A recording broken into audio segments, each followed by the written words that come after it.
जय हिंद दोस्तों, स्वागत है आपका रॉजी के एकेडमी पर। आशा करते हैं कि आप और आपका परिवार स्वस्थ होगा, अच्छा होगा। तो आइए दोस्तों, इसी के साथ आज की क्लास को प्रारंभ करते हैं। आज की इस क्लास में हम बात करेंगे 11 to 15 जनवरी के करंट अफेयर के बारे में। यह क्लास होगी वो एग्जाम की दृष्टि से बहुत ही महत्वपूर्ण होगी। तो आइए दोस्तों, इसी के साथ आज की क्लास को प्रारंभ करते हैं। इसमें सबसे पहले हम क्वेश्चन नंबर फर्स्ट के बारे में बात करेंगे। क्वेश्चन नंबर फर्स्ट में दिया है कि हार्वर्ड लॉ स्कूल सेंटर द्वारा वैश्विक नेतृत्व के लिए पुरस्कार किसे प्राप्त हुआ है। तो यहाँ से हम कह सकते हैं कि हार्वर्ड लॉ स्कूल सेंटर द्वारा वैश्विक नेतृत्व के लिए यह पुरस्कार है वो DY चंद्रचूड़ को प्राप्त हुआ है। आइए दोस्तों, इसके बाद नेक्स्ट क्वेश्चन नंबर सेकंड देखते हैं कि ऑस्कर 2023 के लिए किस भारतीय फिल्म को शॉर्ट लिस्ट किया गया है। तो यहाँ से हम कह सकते हैं कि ऑस्कर 2023 के लिए द कश्मीर फाइल्स भारतीय फिल्म को शॉर्ट लिस्ट किया गया है। आइए दोस्तों, इसके बाद क्वेश्चन नंबर थर्ड देखते हैं कि भारत का पहला पूरी तरह से डिजिटल बैंकिंग वाला राज्य कौन बना है। तो यहाँ से हम कह सकते हैं कि भारत का पहला ऐसा राज्य जिसका नाम है केरल, वह डिजिटल बैंकिंग वाला राज्य बन गया है। आइए दोस्तों, इसके बाद क्वेश्चन नंबर फोर्थ देखते हैं कि किस देश में ब्रिटिश भारतीय सेना का नया स्मारक बनाया जाएगा। तो यहाँ से हम कह सकते हैं कि स्कॉटलैंड में ब्रिटिश भारतीय सेना का नया स्मारक बनाया जाएगा। आइए दोस्तों, इसके बाद क्वेश्चन नंबर फिफ्थ देखते हैं कि भारत ने किस देश में लिथियम और तांबे की खदानों की खोज की है। यहाँ पर तांबा है। भारत ने किस देश में लिथियम और तांबे की खदानों की खोज की है। तो यहाँ से हम कह सकते हैं कि भारत ने अर्जेंटीना में लिथियम और तांबे की खदानों की खोज की है। आइए दोस्तों, इसके बाद क्वेश्चन नंबर 6 देखते हैं कि अमित शाह ने किस राज्य में 120 फीट ऊंची एक पोलो खिलाड़ी की प्रतिमा का अनावरण किया है। तो यहाँ से हम कह सकते हैं कि अमित शाह ने मणिपुर में 120 फीट ऊंची एक पोलो खिलाड़ी की प्रतिमा का अनावरण किया है। आइए दोस्तों, इसके बाद क्वेश्चन नंबर 7 देखते हैं कि छेरछेरा महोत्सव किस राज्य में मनाया गया है। तो यहाँ से हम कह सकते हैं कि छेरछेरा महोत्सव है वो छत्तीसगढ़ राज्य में मनाया गया है। आइए दोस्तों, इसके बाद क्वेश्चन नंबर 8 देखते हैं कि विश्व हिंदी दिवस कब मनाया गया है। तो यहाँ से हम कह सकते हैं कि विश्व हिंदी दिवस है वो 10 जनवरी 2023 को मनाया गया है। आइए दोस्तों, इसके बाद क्वेश्चन नंबर 9 देखते हैं कि प्रसार भारती के CEO कौन नियुक्त किए गए हैं। तो यहाँ से हम कह सकते हैं कि प्रसार भारती के नए CEO हैं वो गौरव द्विवेदी को नियुक्त किया गया है। आइए इसके बाद नेक्स्ट 10वां क्वेश्चन देखते हैं कि किस फिल्म के गाने नाटू नाटू को गोल्डन ग्लोब अवार्ड 2023 मिला है। तो यहाँ से हम कह सकते हैं कि RRR फिल्म के गाने को गोल्डन ग्लोब अवार्ड 2023 से सम्मानित किया गया है। आइए दोस्तों, इसके बाद क्वेश्चन नंबर 11 देखते हैं कि उड़ीसा तट से किस मिसाइल का सफल ट्रेनिंग लॉन्च किया गया है। तो यहाँ से हम कह सकते हैं कि उड़ीसा तट से पृथ्वी सेकंड मिसाइल का सफल ट्रेनिंग लॉन्च किया गया है। आइए दोस्तों, इसके बाद क्वेश्चन नंबर 12 देखते हैं कि ग्लोबल इन्वेस्टर्स समिट के 7वें संस्करण का आयोजन कहाँ किया गया। तो यहाँ से हम कह सकते हैं कि ग्लोबल इन्वेस्टर समिट के 7वें संस्करण का आयोजन है वो इंदौर मध्य प्रदेश में किया गया। आइए इसके बाद नेक्स्ट क्वेश्चन देखते हैं कि भारत की पहली महिला पायलट कौन है जिन्हें विदेश में युद्धाभ्यास के लिए चुना गया है। तो यहाँ से हम कह सकते हैं कि भारत की पहली महिला पायलट अवनी चतुर्वेदी को विदेश में युद्धाभ्यास के लिए चुना गया है। आइए इसके बाद नेक्स्ट 14वां क्वेश्चन देखते हैं कि हेनले पासपोर्ट इंडेक्स 2023 में भारत की रैंक क्या है? तो यहाँ से हम कह सकते हैं कि हेनले पासपोर्ट इंडेक्स 2023 में भारत की रैंक है वो 85वीं रैंक है।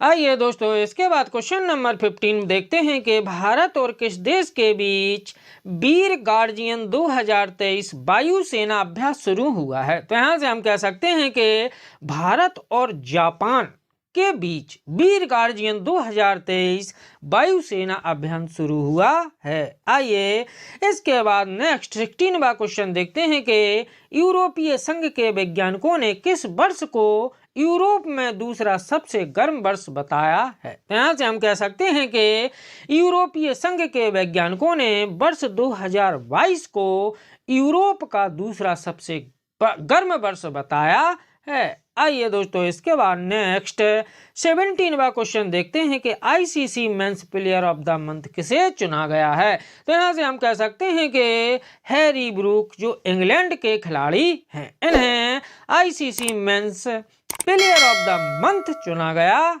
है।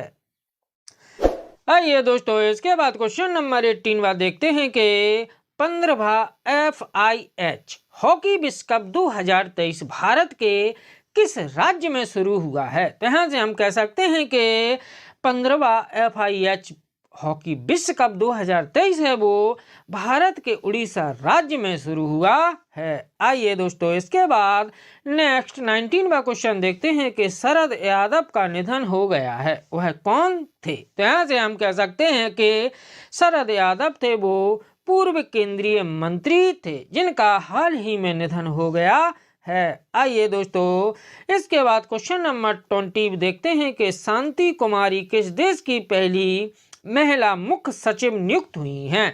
तो यहाँ से हम कह सकते हैं कि शांति कुमारी तेलंगाना राज्य की पहली महिला मुख्य सचिव के रूप में नियुक्त की गई हैं। आइए दोस्तों, इसके बाद क्वेश्चन नंबर 21 देखते हैं कि स्वदेशी कैमरा ड्रोन हाल ही में किसने लॉन्च किया है? तो यहाँ से हम कह सकते हैं कि स्वदेशी कैमरा ड्रोन हाल ही में महेंद्र सिंह धोनी ने लॉन्च किया है और इस ड्रोन का नाम ड्रोनी है।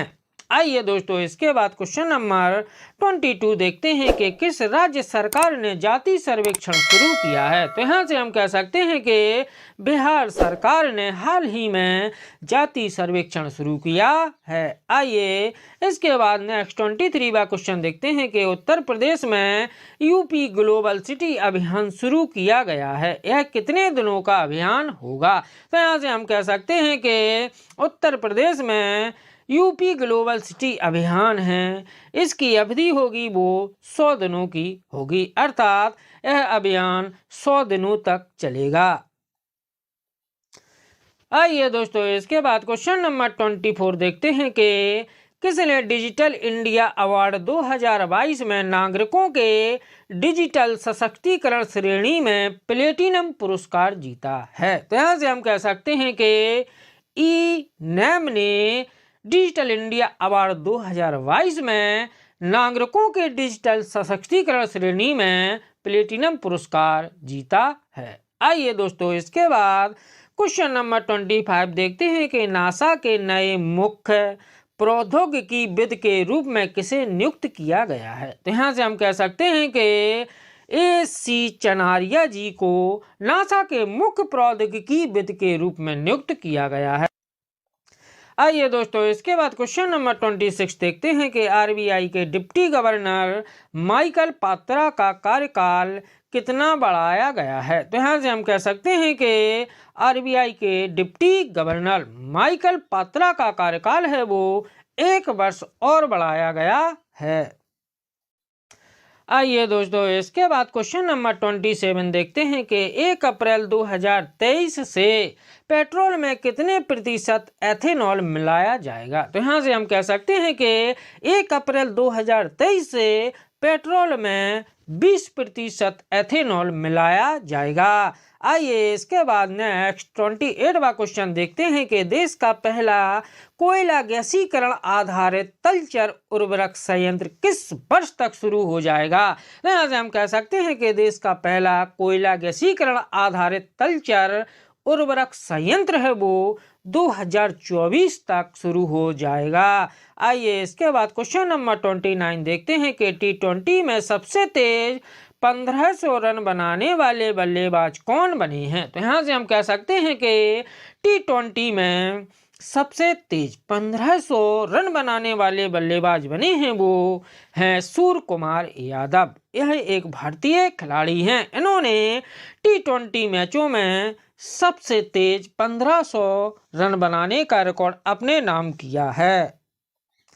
आइए दोस्तों इसके बाद क्वेश्चन नंबर 30 देखते हैं कि भारत ने किस देश के सबरागमुवा विश्वविद्यालय में हिंदी पीठ स्थापित करने के लिए समझौता ज्ञापन पर हस्ताक्षर किए हैं। तो यहाँ से हम कह सकते हैं कि भारत ने श्रीलंका के सबरागमुवा विश्वविद्यालय में हिंदी पीठ स्थापित करने के लिए समझौता ज्ञापन पर हस्ताक्षर किए हैं। आइए दोस्तों इसके बाद क्वेश्चन नंबर 31 देखते हैं कि सरकारी नौकरियों में महिलाओं को 30% आरक्षण किस राज्य में दिया गया है। तो यहाँ से हम कह सकते हैं कि सरकारी नौकरियों में महिलाओं को 30% आरक्षण है वो उत्तराखंड राज्य में दिया गया है। आइए दोस्तों इसके बाद नेक्स्ट 33वां क्वेश्चन देखते हैं कि मुख्य सचिवों का दूसरा राष्ट्रीय सम्मेलन कहाँ हुआ है। तो यहाँ से हम कह सकते हैं कि मुख्य सचिवों का दूसरा राष्ट्रीय सम्मेलन है वो नई दिल्ली में हुआ है। आइए दोस्तों इसके बाद क्वेश्चन नंबर 34 देखते हैं कि हार्वर्ड लॉ स्कूल किस देश में स्थित है। यहाँ से हम कह सकते हैं कि हार्वर्ड लॉ स्कूल है वो अमेरिका में स्थित है। आइए इसके बाद क्वेश्चन 35 देखते हैं कि under 15 British junior open squash tournament का खिताब किसने जीता है। तो यहाँ से हम कह सकते हैं कि under 15 British junior open squash tournament का खिताब है वो अनाहत सिंह ने जीता है और इनकी उम्र मात्र 14 वर्षीय है। यदि दोस्तों वीडियो अच्छा लगे तो वीडियो को लाइक और चैनल को सब्सक्राइब करना ना भूलें। जय हिंद, जय भारत।